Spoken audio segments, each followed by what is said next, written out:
Hello guys, welcome back to study. This is Dheeraj Kumar. अभी जो है ना, इंडियन एयरफोर्स के अंदर क्या चल रहा है, नई वैकेंसी आई है, इसके अंदर रिलैक्सेशन मिला नहीं है। सारे बच्चे ऑलमोस्ट नए हैं, ठीक है।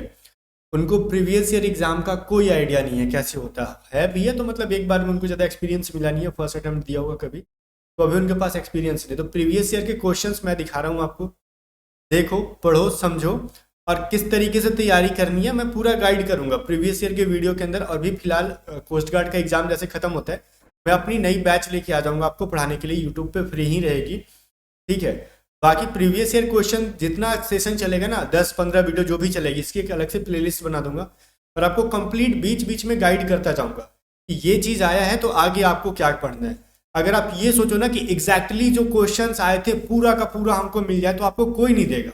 मैं बोल रहा हूँ कोई नहीं देगा। अगर कहीं भी किसी वेबसाइट पे दिख जाता है तो वो पूरा मेमोरी बेस्ड क्वेश्चन है, उसमें से 90% क्वेश्चंस गलत होते हैं, डाले हुए क्वेश्चंस होते हैं अपने से। रीजन क्योंकि इसके क्वेश्चंस किसी को मिलते ही नहीं है। ऑनलाइन एग्जाम में जैसे एसएससी वगैरह के तो आंसर की आ जाते हैं ना, एयरफोर्स नेवी कोस्ट गार्ड के आंसर की नहीं आते हैं, ठीक है। तो इससे क्या होता है, तो उनको क्वेश्चन मिलते नहीं है। बाकी जो बच्चे 10-15 क्वेश्चन बता पाते वही बता पाते, पूरा मैथ रीजनिंग जो है ना वो मिलता ही नहीं है। फिर भी मैं कोशिश करूंगा कि जो प्रीवियस ईयर क्वेश्चन के साथ साथ प्रीवियस ईयर के क्वेश्चन को कंपाइल करके, ठीक है, कुछ अपनी तरफ से क्वेश्चन डाल के एक मॉक टेस्ट तैयार करके बीच बीच में आपको देते रहूं, ठीक है। तो कहाँ से इसकी पीडीएफ आपको लेनी है, क्या करनी है, उन सब चीज़ों के बारे में बात करेंगे।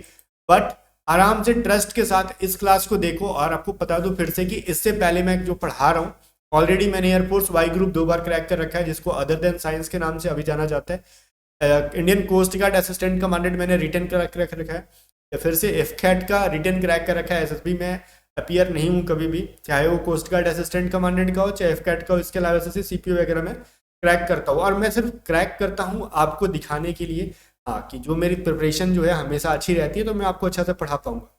और कोई जॉब लेने का पर्पस यहाँ पे नहीं रहता है, ठीक है। तो चलो इसको कंटिन्यू करते हैं। बट इसको कंटिन्यू करने से पहले ना, इंट्रोडक्शन कुछ ज़्यादा बड़ा हो गया, ठीक है। तो एक बार मैं बता देता हूँ पहले, सबसे इंपॉर्टेंट बात, जो चक्षु पब्लिकेशन की तरफ से air force Y group and X group दोनों की बुक आ गई है हिंदी मीडियम में। मैं पहले क्लियर करना चाहूँगा, ये दोनों बुक्स हिंदी मीडियम में है। अब देखो, वाई ग्रुप को अब हम लोग नए नाम से जानते हैं, मतलब अदर देन साइंस, ठीक है। और एक्स को क्या जानते हैं, साइंस। तो साइंस वाले जो कि एक्स ग्रुप वाले हैं, ठीक है, अदर देन साइंस वाई वाला है, और एक्स वाला जो है साइंस है। जो साइंस वाले जो विज्ञान विषय से हैं उनके लिए ये बुक इंपॉर्टेंट है। जो वाई ग्रुप के लिए प्योर फिल कर रहे हैं उनके लिए ये वाली बुक इंपॉर्टेंट है। और जो एक्स एंड वाई मतलब science and other than science दोनों के लिए फिल कर रहे हैं उनके लिए ये बुक इंपॉर्टेंट है। तो तीनों बुक्स जो हैं इनका लिंक मैं आपको डिस्क्रिप्शन दे दूंगा, जाके आप चेक कर सकते हो। साथ ही में अगर प्रैक्टिस सेट भी आ गई है, ठीक है, एक्स और वाई दोनों की है ये practice set. Total 25 practice set आपको इसके अंदर मिल जाएंगे हिंदी मीडियम में, ठीक है। इस बुक का भी लिंक मैं आपको डिस्क्रिप्शन दे दूंगा। इसमें क्वेश्चंस के साथ साथ ना सर आपको आंसर की तो मिलती है, देखो, हर सेट के अंदर आंसर की, और साथ में ना बुक के अंदर ना डिटेल सॉल्यूशन देना बहुत ज़्यादा इंपॉर्टेंट होता है, जो कि इसके अंदर दिया हुआ है। तो आप जितनी भी बुक्स हैं सबको मैंने आपको लिंक डिस्क्रिप्शन दे दिया, तो जाके आप चेक कर सकते हो यहाँ से, ठीक है। तो जाओ, डिस्क्रिप्शन में लिंक है, चेक कर लो, जो भी बुक है आप वहाँ से बाई कर सकते हो अपनी तैयारी को इम्प्रूव करने के लिए। और ऑफलाइन ऑनलाइन टेस्ट सीरीज दोनों इंपॉर्टेंट है। और एयरफोर्स का वाई ग्रुप का ऑनलाइन टेस्ट सीरीज मेरे एप्लीकेशन पे आएगा, मतलब ए टू जेड स्टडी के एप्लीकेशन पे आने वाला है जल्दी। और इनकी पीडीएफ वगैरह जो होंगी ना, वो मैं ए टू जेड स्टडी के एप्लीकेशन पे अपलोड कर दूंगा। वीडियो अपलोड होने के 3 से 4 घंटे बाद हमेशा अपलोड हो जाएंगे। और जो मिक्स करके जो मॉक टेस्ट बनाऊंगा ना, पहले मॉक टेस्ट में आपको एप्लीकेशन पे दे दूंगा, आप लोग लगा लेना टेस्ट सीरीज के तौर बना के, ठीक है। टेस्ट सीरीज बना के मैं आपको एप्लीकेशन पे दे दूंगा। उसके बाद सर ना आप आराम से आके उसकी वीडियो देख लेना, आपको बहुत बेनिफिट मिलेगा। और ये सभी चीज़ें फ्री होंगी, जो मैं प्रीवियस ईयर के क्वेश्चन जो प्रोवाइड करूंगा एप्लीकेशन पे फ्री होगी। बाद में टेस्ट सीरीज आते रहेगा, वो देखते हैं पेड करना ही क्या करना। फिलहाल ये सभी चीज़ें फ्री हैं, ताकि एप्लीकेशन को इंस्टॉल कर सकते हो आप। अब सुनो, यहाँ पे मैं फिर से कह रहा हूँ कि मैं पूरा बता रहा हूँ। प्रोफेसर का मिस स्पेल्ड आया था, तो मिस स्पेल्ड जरूरी नहीं है कि अगली बार भी प्रोफेसर का। देखो, मिस स्पेल्ड या फिर करेक्टली वर्ड खोजते हैं ना, किस तरीके के वर्ड से क्वेश्चन बनता है। सुनो, प्रोफेसर में एक चीज आपको नजर आ रहा होगा कि रेपिटेशन है किसी अल्फाबेट का, क्या, एस का। तो जितने वर्ड है, जैसे कॉमिटी, उसमें एम का डबल मतलब टी का, इन सभी वर्ड का क्या होता है, रेपिटेशन, मतलब बार बार, 2 बार 3 बार आते हैं। वैसे वर्ड को ना मिस स्पेल्ड के अंदर जनरली डाला जाता है, ताकि बच्चा गलती करे। कभी कोई एस मतलब उनको लगे कि सिंगल एस है, किसी को लगेगा कि डबल एस है, किसी को प्रोफेसर में लगता है कि डबल एफ यूज होता है। मतलब बोलने में थोड़ा सा हिसिंग साउंड जो देता है ना, जनरली उसी को आपने मैक्सिमम से मैक्सिमम बार देखा होगा, मिस स्पेल्ड में उन्हीं को दिया जाता है। बाकी रेयर कंडीशन में तो कुछ भी डाला जा सकता है, उसकी कोई गारंटी नहीं है, बट मैक्सिमम से मैक्सिमम वही दिया जाता है। तो मिस स्पेल्ड जब भी पढ़ो तो मेनली कोशिश क्या करो जिसमें अल्फाबेट्स बार बार रिपीट है ना, उनको बढ़िया से पढ़ा करो, ठीक है। तो इसका मिस स्पेल्ड आया था, तो सही स्पेलिंग मैंने दे दिया। और एडोर, एडोर का मतलब पूछ रहा आपसे एडजेक्टिव फॉर्म, मतलब एडोर का मतलब होता है एक तरीके से प्यार, ठीक है। तो एडजेक्टिव क्या होता है, एडोरेबल मतलब प्यारा, ठीक है ना। तो ये जो हो गया उसका क्या हो गया, एडोर, एडोरेबल मतलब वही जिसको प्रिय हो, भाता हो, प्यारा हो, समझ गए ना, समझदार हो आप, एडजेक्टिव फॉर्म। और देखो बहुत ज्यादा एडजेक्टिव फॉर्म पढ़ने की जरूरत आपको रटने की नहीं है, बस एक चीज समझना हो कि हाँ एडवर्ब बनता है तो जनरली एल लगा देते हैं, ठीक है। तो ये सभी चीजें है ना आपको सीखने वाली जरूरत है, जो चीजें मैं आपको सिखाऊंगा, टेंशन वाली चीजें नहीं है यहाँ पे कुछ भी, ठीक है। और एबल लगा देते जनरली तो वो एडजेक्टिव बन जाता है, ऐसे बहुत सारी ट्रिक्स सीखने वाली चीजें मैं सिखाऊंगा आगे जाके। एक क्वेश्चन था, he is writing a letter since 5 o'clock, ठीक है। तो यहाँ पे मैक्सिमम लोगों ने यहाँ पे सिंस में गलती कर दिया था, हाँ सर मतलब मुझे याद है जब क्वेश्चन बता रहे थे, हाँ सर सिंस 4 का गलती आया था, तो हमने यहाँ पे 4 समझ के यहाँ पे ऐड कर दिया, तो उनको निगेटिव मार्किंग मिला। अभी क्या कह रहा है, he is writing a letter since 5 o'clock, मतलब पीरियड ऑफ टाइम कह रहा है ना, शो कर रहा है, समय को बोध कर रहा है कि वो 5 बजे से लेटर 5 बजे से ही लेटर लिखते आ रहा है। तो जब भी 6 o'clock 4 o'clock करके आ जाए, 4 hour 4 days, तो वो पीरियड ऑफ टाइम की मतलब वो उस समय से अभी तक वो काम को करते आ रहा है, तो वो क्या होता है, परफेक्ट कंटिन्यूअस टेंस में होता है, ठीक है। ये चीज समझना होता है। ही हैज बीन लिख लेते हैं ना, he has been writing letter, देखो मैं माउस की मदद से लिख रहा हूँ, अच्छा नहीं लिख रहा हूँ, बट क्लासेस के अंदर मैं बढ़िया से लिखता हूँ, तो ही हैज बीन लिख लेता हूँ, ठीक है। He has been writing a letter since 5 o'clock, ऐसे हो जाता है ये।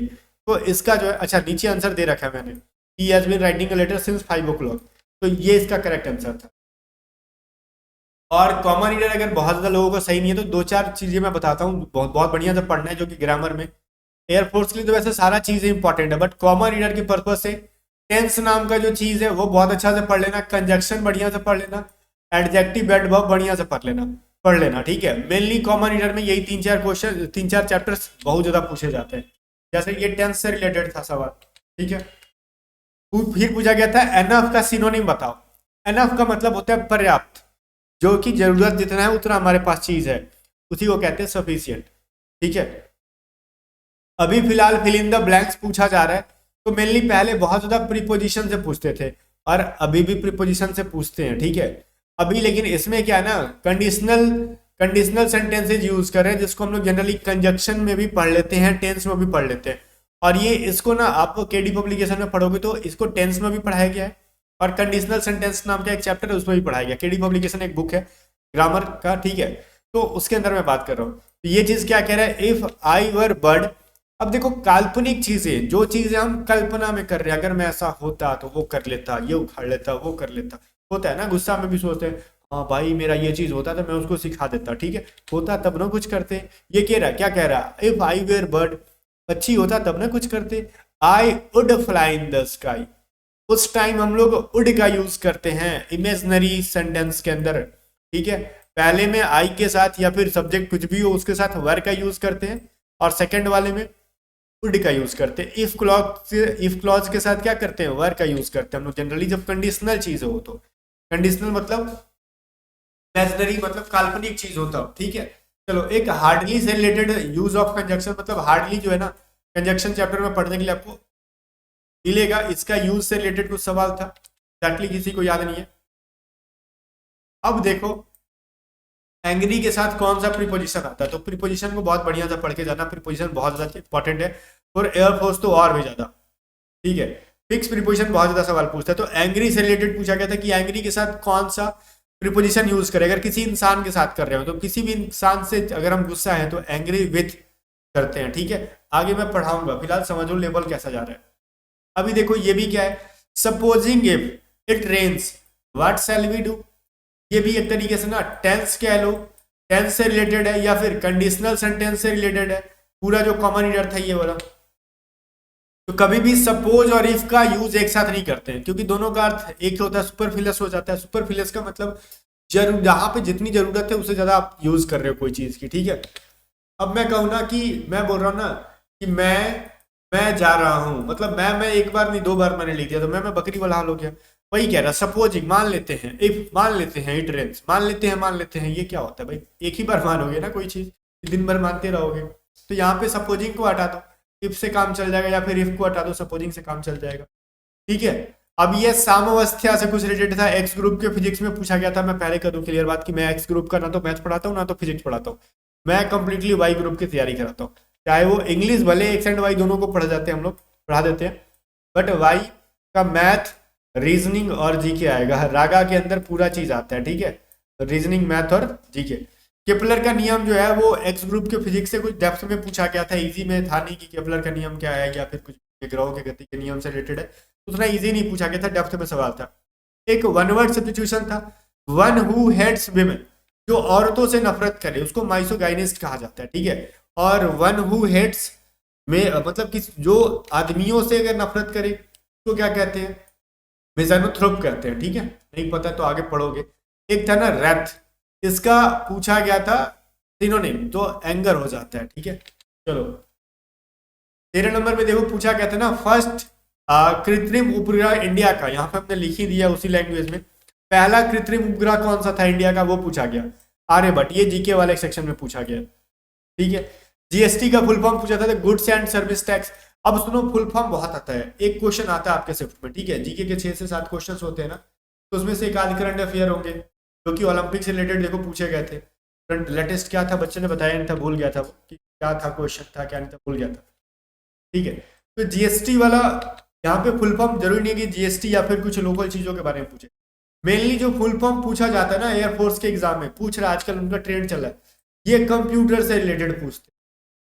और मेरी जो फुल फॉर्म की जो 2 पीडीएफ मैंने दी थी ना, वहां से दबा के पूछे गए थे। मैंने तो पिछली बार दिखाया था, टेलीग्राम पे हर चीज अपलोड किया था, क्योंकि अगर मैं झूठ बोलता तो यूट्यूब पे खुलेआम आके तो नहीं बोलता। आपको भी ट्रस्ट होने वाली चीज है, झूठ तो लोग एक आध लोग से बोलते हैं ना कि हाँ भाई हमारा पढ़ाया या हमारा पढ़ाया, बट यूट्यूब पे खुलेआम कह रहे हैं तो हमने प्रूफ भी दिखाया था।